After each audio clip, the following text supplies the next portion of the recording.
Hi, my name is Whitney, and I'm going to take you all on a little bit of a nature hike today. So before you all set off on your nature hike, first of all, you want to make sure you have permission.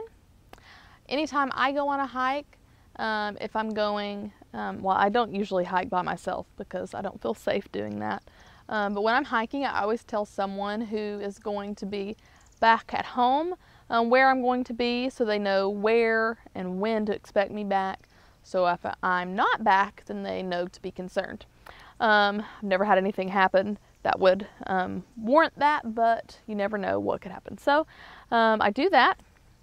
You'll also want to bring some sort of water bottle. I usually go through a couple of water bottles when I'm hiking. I carry them in a backpack. You could use your cinch bag if you wanted to. I also bring a map of some sort so that I know where I'm going. And even if I think I know where I'm going, that is a good backup plan just in case. I love snacks. I'm a huge snacker, and so I bring quite a few snacks with me, even if I'm just going on a short hike, just because I enjoy a good snack, especially a good trail mix out in the woods. So I encourage you to make sure you're prepared, and then you can head on out. So what I'm going to do is I'm just going to take you on a little hike. We'll walk around, listen to some sounds, and I'll show you some things along the way. So let's take a walk a little bit together, and then I'll share a few more things with you.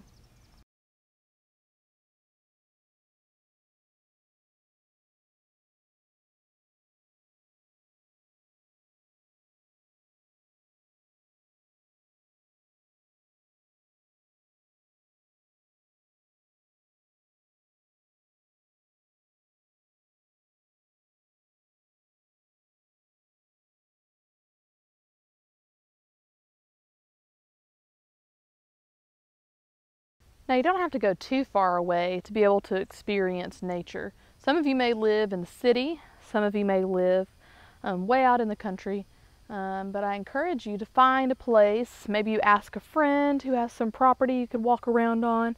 I asked my parents. I called them and asked if I could walk around, take a little hike on their property, and they said yes, of course. And so I'm out here walking on their property. So it doesn't have to, you don't have to go all the way to a national park or a state park, though I encourage you, if you have the time and chance, there's lots of great ones out there to explore. We heard from some of you all that you did your night hike at some state parks. I heard from some that went to Hungry Mother, which is a great place. And so I encourage you to get out and explore some different kinds of nature in different places. But this is one of my favorite places where I grew up, and so I wanted to bring you all here so that you could experience it a little bit as well. So what I want us to do on this hike, so maybe you've gone on a trip, a road trip, and you've played car games. So this is kind of like a car game, but it's a hiking game that you can play. So in this game, as we're walking around and seeing different things, we're going to try to find something that starts with each letter of our first name. If you get through that super fast, then you may try doing your last name or your middle name, or you may try doing the word hiking or nature and seeing who can finish the word first. So my name is Whitney, and so I am looking around for things first that start with a W.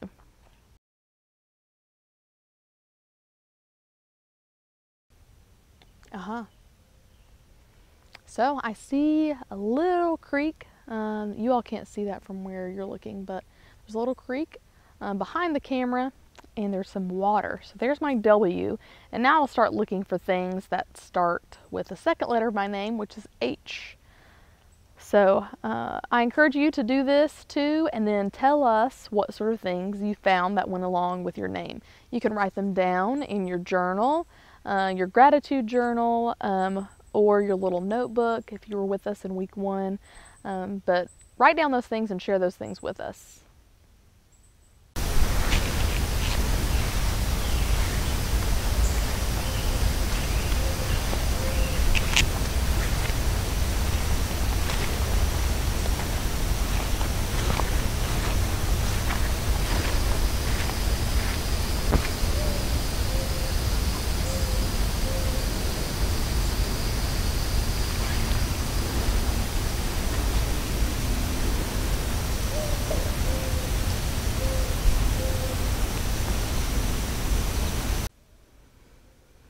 Alright, so I want to share a few things with you that you can see if you're looking closely.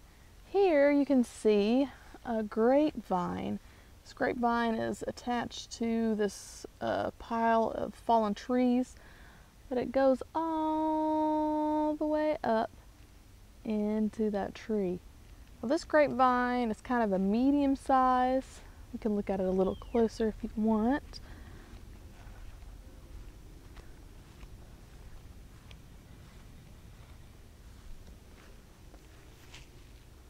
About the size, I guess you can see, it's like twice the size of my thumb around, maybe a little bit bigger. Not quite big enough to swing on, but when we were growing up, we would find pretty large grapevines that we could swing on in the woods. It's a pretty fun activity. As you're walking around, make sure to keep an eye out for sinkholes. Right here you can see this is a snake hole. Nothing to be afraid of. Snakes are wonderful. I'm personally not a fan of mice, and snakes eat mice, so I'd say that snakes are a friend, not a foe. Let's walk up a little further into the woods. Earlier I heard a mourning dove. Makes a sound like woo woo woo woo woo woo woo woo.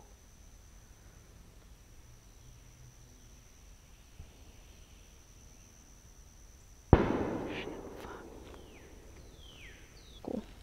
Don't know how easy it is for you all to see this in particular, but this is something that I saw as I was hiking around. You can see some little trails, and I don't know if you can tell that this is like a raised up kind of trail underneath the ground. So what do you think might have caused those? If you step on it, it's softer. If I push on this ground, it's a lot softer. Around here, we have some moles who make those kind of underground trails. That's my guess as to what this is. One of my favorite sounds in nature is the sound of water. So here you can hear the sound of my parents' spring. Should be able to hear the sounds of water.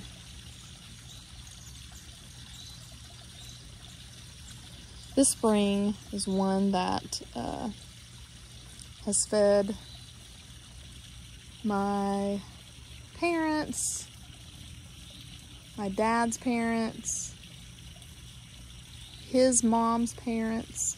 My family's been on this property for a long time, and this spring has been what has given them water for hundreds of years. I want to point out this tree. It's one of my sister's favorite trees. Seems maybe odd to have a favorite tree. And I don't mean the favorite type of tree, I really do mean this particular tree. Seems like every spring this tree is the first tree to get its shoots of leaves, letting us know that spring is finally here. So now in summer there's lots of leaves on it. I don't know if you recognize this one. Take a close look at one of those leaves. This is a tulip poplar. It is the state tree. You can see a bloom up here that will be opening up soon. It's a very tall, straight tree. Became our state tree because of, one, how many there are, but also how they were used to help homesteaders to build their homes. You can see this bridge that my dad built. My dad's a carpenter. Also want to show you, here's the creek. I used to play in this creek when I was little. You can also see the erosion that has been caused, and erosion is caused, a lot of this is caused by water washing away the dirt. So you can see a lot of the roots around this tulip poplar that you wouldn't be able to see normally without erosion happening.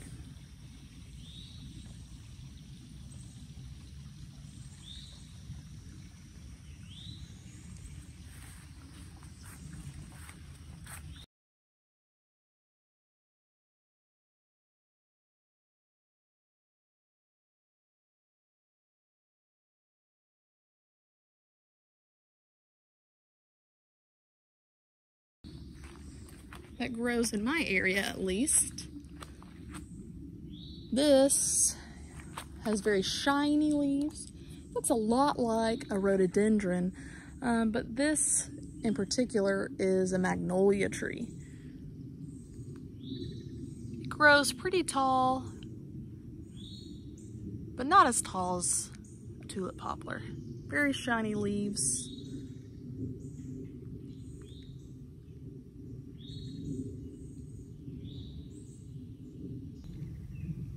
When it's warm, these leaves are nice and flat looking.